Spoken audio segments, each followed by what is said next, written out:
After the will reading, my billionaire grandfather's lawyer called and said, "You need to come now. Come alone." I was still sitting in my car when my phone vibrated. The will reading had ended less than an hour ago. My family had already decided who won, who lost, and where I belonged quietly, painfully, without asking me a single question. "My name is Chloe Miller." And at that moment, I thought the worst part was already over. Then I answered the call. "Chloe," the lawyer said, his voice low and unsteady, "you need to come to my office right now. Don't tell anyone, and don't bring anyone with you." I laughed nervously and asked why. There was a long pause. "Because what you heard today wasn't the whole truth," he said. "And if the wrong people find out you're here, everything changes." As I drove toward his office, one thought wouldn't leave my mind. If my grandfather trusted me with this secret after his death, what was everyone else so desperate to hide? The will reading took place in a quiet conference room that smelled faintly of leather chairs and expensive coffee. The kind of room where people pretended to be respectful, while silently counting what they hoped to gain. My billionaire grandfather, Robert Miller, had been buried just 3 days earlier. And yet, sitting around that long polished table, no one looked like they was grieving anymore. They looked like heirs. My uncle leaned back in his chair, fingers steepled, already confident. My aunt kept glancing at her phone, as if the words on the paper in front of her were just a formality delaying her next appointment. Even my cousins, people I grew up with, avoided my eyes, like they already knew something I didn't. I sat at the far end of the table, alone. The lawyer cleared his throat and began reading in a calm, measured voice, as if he were announcing quarterly earnings instead of my grandfather's final words. Stock portfolios, real estate, trust funds. Every name but mine came with numbers that made the room subtly shift. Small smiles, relaxed shoulders, quiet exhales of relief. Then my turn came, and to my granddaughter, Chloe Miller. The room went still. I straightened without meaning to, my heart tightening. I leave the sum of $50,000 to be transferred within 30 days. That was it. No properties, no shares, no role in the family foundation. Just a number that felt strangely small in a room full of wealth. For a split second, I wondered if I had misheard, but when I looked up, no one else looked confused. My uncle gave a thin smile and said softly, "Well, that's generous, considering." Considering what? No one answered that question. They didn't need to. The message was clear. This is where you stand. I didn't argue. I didn't cry. I didn't ask why. I simply nodded. Because what none of them knew was that my grandfather and I had been close in a way they never were. Quiet conversations, long walks, evenings where he spoke less about money and more about regret, and that made what I'd just heard feel wrong. As the meeting wrapped up, chairs scraped against the floor. People stood, already talking about logistics, transfers, next steps. My aunt brushed past me and said, almost kindly, "You should be grateful, Chloe. Many people would be thrilled." I forced a smile. "I am," I lied. Outside, the late afternoon sun felt too bright.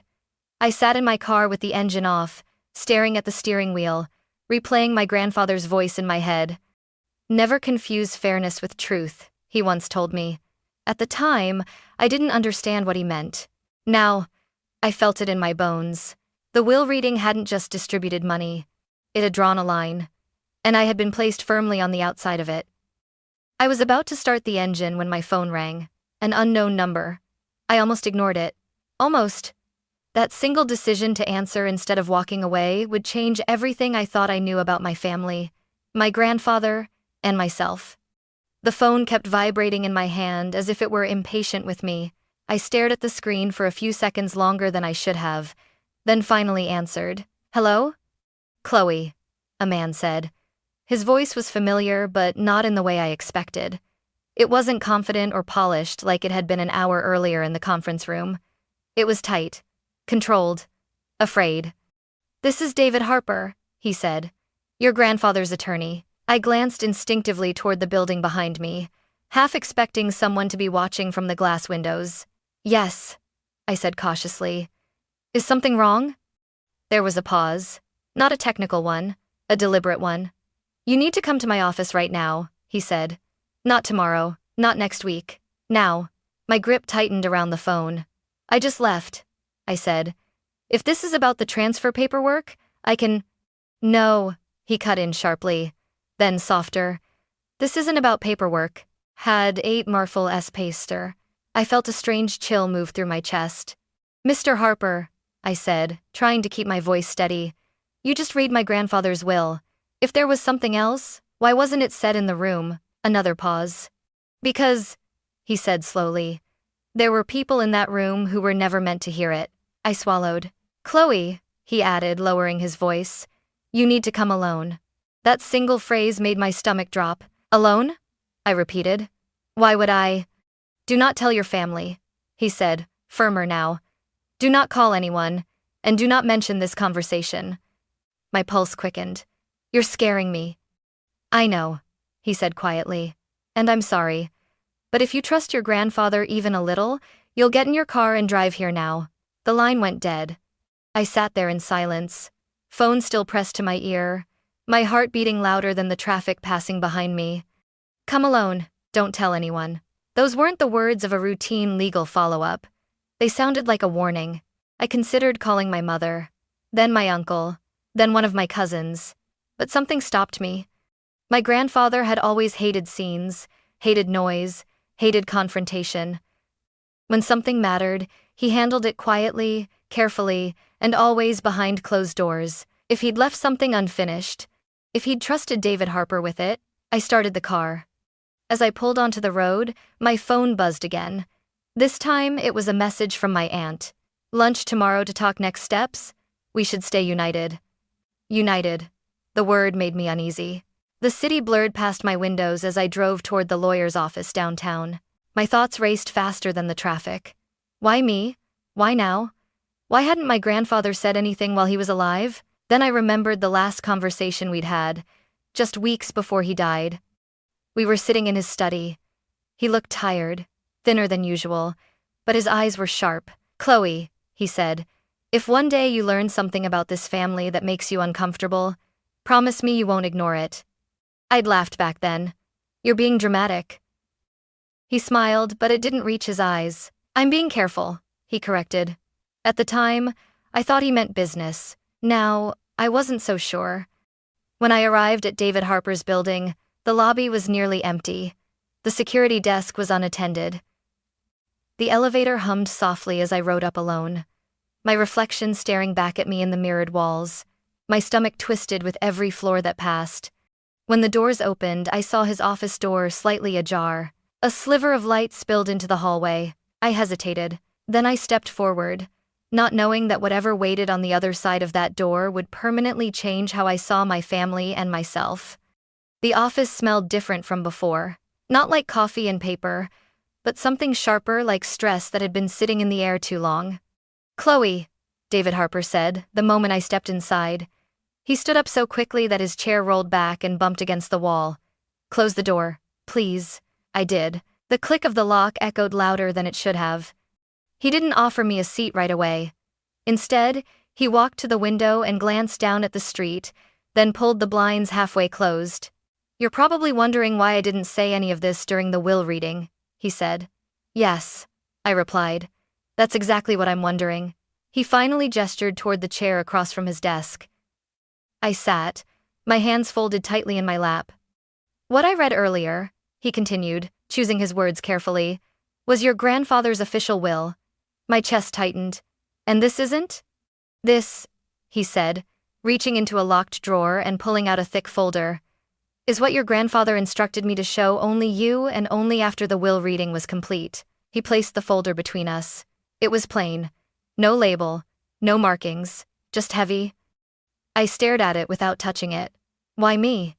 David's mouth tightened. Because he trusted you. That word hit harder than I expected. He didn't trust anyone else? I asked. He hesitated. That was answer enough. Chloe, he said quietly. Your grandfather was deeply concerned about what would happen once he was gone. Not just to his assets, but to the truth. I felt my pulse in my throat. What truth? Instead of answering, he slid the folder toward me. Open it. My fingers trembled as I lifted the cover. Inside were documents I didn't recognize. Legal notes, handwritten letters, and copies of emails. Some were dated years back. Others were recent. All of them carried my grandfather's unmistakable handwriting in the margins. "What is this?" I whispered. "Those are records your grandfather kept privately," David said. "Not filed, not shared, not included in the estate summary." I flipped through a few pages. There were references to power of attorney changes, notes questioning financial decisions made on his behalf, emails he'd never sent, marked unsent in bold ink. My heart began to race. He believed, David continued, that someone close to him was making decisions he didn't fully agree with, decisions he felt pressured into. Pressured, I repeated. Yes. The words sat heavy between us. Why didn't he stop them? I asked. He was powerful, he had money, lawyers. David let out a slow breath. Because power doesn't protect you from family. I closed the folder slowly. This doesn't make sense, I said. If there was something wrong, why give everyone else so much? Why leave me so little?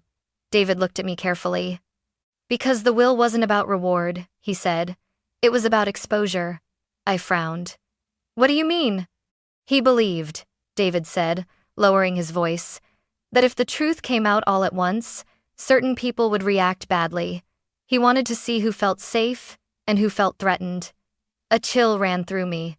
You're saying the will was a test? Yes. And I failed? I asked bitterly. No, he said quickly. You passed. I looked up at him sharply. You were the only one who didn't argue, he said. You didn't demand answers. You didn't try to negotiate. You didn't look relieved or angry. You just accepted it. My throat tightened. Because I thought he didn't care. David shook his head. Because he knew you'd come here when I called. I leaned back, suddenly dizzy. So what am I supposed to do with this? I asked. Because if my family finds out, they can't, he said firmly. Not yet. Why?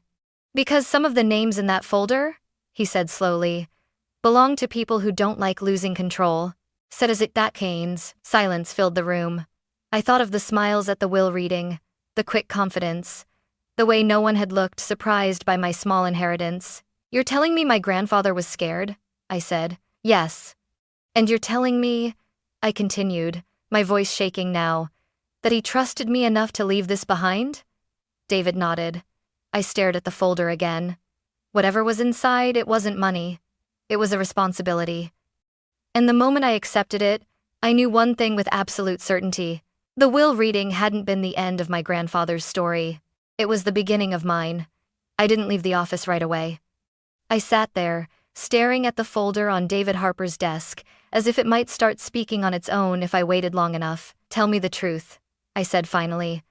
Not the careful version, not the lawyer version. David's shoulders sagged, just slightly. The truth, he said, is that your grandfather spent the last year of his life afraid of his own family. Those words landed harder than anything I had read so far. That's not possible, I said. He was surrounded by people, by relatives, by people who needed him, David interrupted gently, and people who were very invested in keeping things exactly the way they were. I looked down at my hands. They were clenched so tightly my knuckles had turned pale. He started calling me late at night, David continued. Not about contracts, not about money, about pressure. Pressure to do what? To sign things he didn't fully agree with. To approve changes he didn't feel comfortable questioning anymore. Have never buddy stating. My chest tightened. Why didn't he just say no? David hesitated again. It was becoming a pattern. Because saying no, he said slowly, meant conflict. And your grandfather hated conflict more than he feared consequences. I flipped the folder open again, my eyes scanning pages I hadn't dared to read closely before. There it was.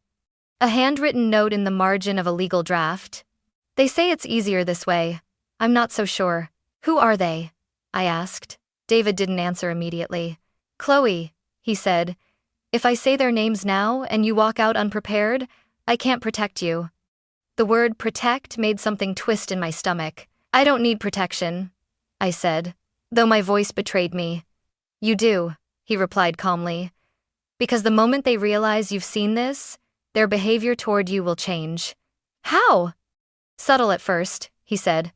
Questions, invitations, concern. And if that doesn't work, pressure. Pressure, I swallowed. You're talking about my family. Yes. The room felt smaller. The walls closer. Why leave me so little? I asked again, my voice breaking despite myself. Why make me look insignificant? David leaned forward. Because invisibility can be safety, he said. He believed that if you looked unimportant, you'd be ignored long enough for the truth to survive. I laughed bitterly. So he let them humiliate me. He let them underestimate you, David corrected. Silence stretched between us. I loved him, I said quietly. I thought he loved me too. David's expression softened. He did. That's why he didn't give you money. I looked up sharply. Money ties you down, he continued. It makes you dependent. It makes you visible. He wanted you free enough to walk away if things turned dangerous. Dangerous. The word echoed in my head. So, what happens now? I asked. David reached into another drawer and pulled out a single envelope. This, he said, is a personal letter your grandfather wrote to you. Not as an heir, not as a beneficiary, as his granddaughter. My hands shook as I took it. You should read it alone, he added.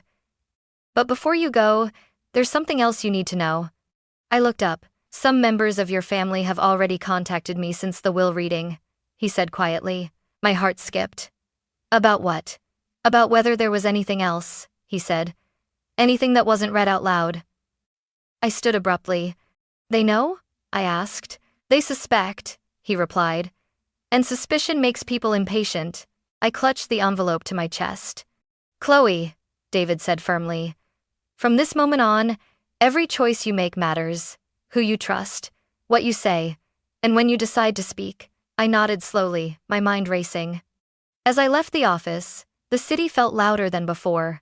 Every passing glance felt heavier. Every vibration of my phone made my heart jump, because I understood something now. My grandfather hadn't left me behind. He had placed me at the center of a storm he'd been holding back for years. And, whether I wanted it or not, that storm was finally moving. I didn't plan to confront my family that night. But the moment I stepped into my apartment and saw the missed calls piling up on my phone, I knew waiting was no longer an option. 3 from my uncle, 2 from my aunt, 1 message from my cousin that simply said, "We need to talk, tonight." They already knew something had shifted. I stood in the middle of my living room, my grandfather's sealed letter still untouched on the table, and felt the weight of a decision pressing down on my chest. If I stayed silent, I could pretend nothing had changed. If I spoke, everything would unravel. An hour later, I found myself standing in my uncle Richard Miller's living room. Everyone was there. Too many people, too neatly arranged. Like a meeting that had been rehearsed. Richard sat in his armchair, hands folded calmly. My Aunt Linda stood by the window, arms crossed. My cousins leaned against the counter, avoiding my eyes. No one asked how I was doing. "Chloe," Richard said gently, "thank you for coming." That tone. The one adults use when they think they're being kind but are really asserting control. "You wanted to talk," I said. "Yes," Linda replied quickly. "We're concerned about you." Concerned? I felt my jaw tighten. Concerned about what? I asked. Richard sighed, as if this were all terribly inconvenient. "We heard you went back to David Harper's office." The room went quiet. I didn't deny it. "Why?" my cousin Evan asked. "The will reading was over." "I had questions," I said evenly. "Questions about money?" Linda asked, her lips tightening. "No," I replied. "Questions about the truth." The word landed like a dropped glass. Richard's expression changed. Just slightly. "Chloe," he said calmly. "Your grandfather was very old. He was confused near the end. You shouldn't be digging into things that will only hurt you. I'm stay too, and it my state might change to wong the cative later. And I get a not this sanger. Change tooted to do common." I felt something sharp rise in my chest. "You mean hurt you?" I said. Linda's eyes flashed. "That's unfair." "Is it?" I asked. "Because none of you seemed surprised when I was left with almost nothing." Silence. Then Evan laughed softly. "Come on. Grandpa always favored you emotionally. This was about balance." Balance. I thought of the documents in that folder. The notes. The hesitation in my grandfather's handwriting. "I was close to him," I said. "That doesn't make me blind." Richard leaned forward. "We're not saying you're blind. We're saying you're vulnerable." The word wrapped itself around me like a trap. Grief makes people imagine things, Linda added. David Harper is a lawyer. Lawyers complicate matters. I looked at her directly. Or they reveal them. Her jaw clenched. Richard raised a hand. Let's be clear, he said. There is nothing else. No hidden instructions. No secret meanings. And whatever David showed you, he showed me my grandfather's words, I interrupted. That was when the room shifted. Evan straightened. Linda's hand tightened on the back of the chair. Richard's calm expression finally cracked. What exactly did he show you? Richard asked. I felt my heart pounding, but I held his gaze. You're asking the wrong question, I said. You should be asking why he didn't trust you with it. Linda stepped closer. Chloe, listen to yourself. You're accusing your own family. I'm listening to my grandfather, I replied. Richard's voice hardened. This ends now. The gentleness was gone. You walk away from this, he said, and you keep whatever dignity you have left.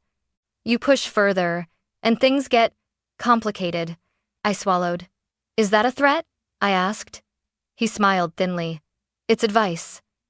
I felt the room closing in on me, the expectations, the pressure, the unspoken message. Stay quiet, be grateful, don't ruin this. For a moment, I almost did. Then I remembered my grandfather's voice. Never confuse peace with silence. I'm not going to pretend anymore, I said quietly. And I'm not afraid of the truth, Linda scoffed. You'll regret this. Maybe, I said. But I'd regret silence more. No one spoke as I turned toward the door. Behind me, Richard's voice followed, colder than before. If you do this, he said, you're no longer part of this family. I paused, my hand on the doorframe. I didn't turn around. I think, I said softly, I stopped being part of it long before tonight.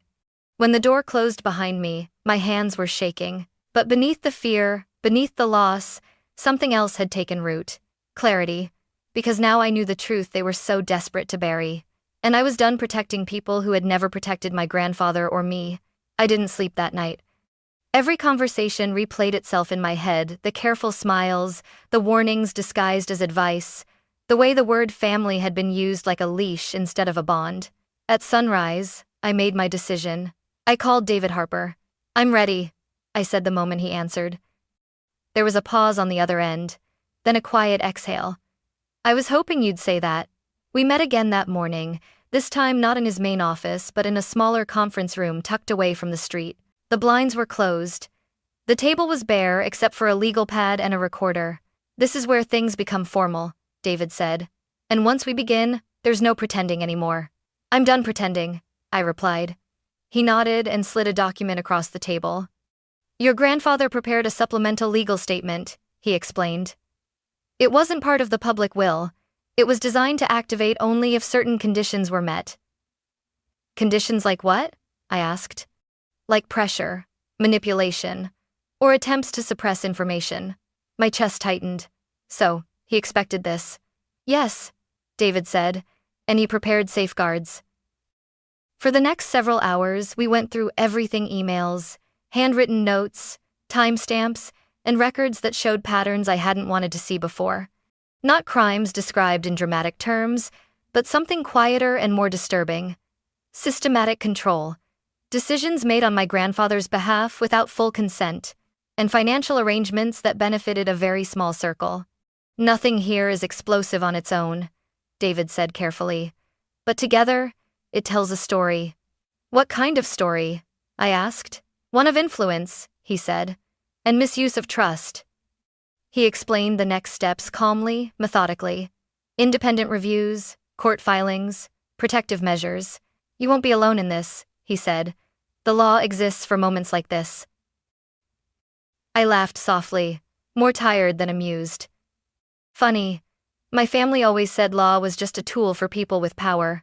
David looked at me steadily.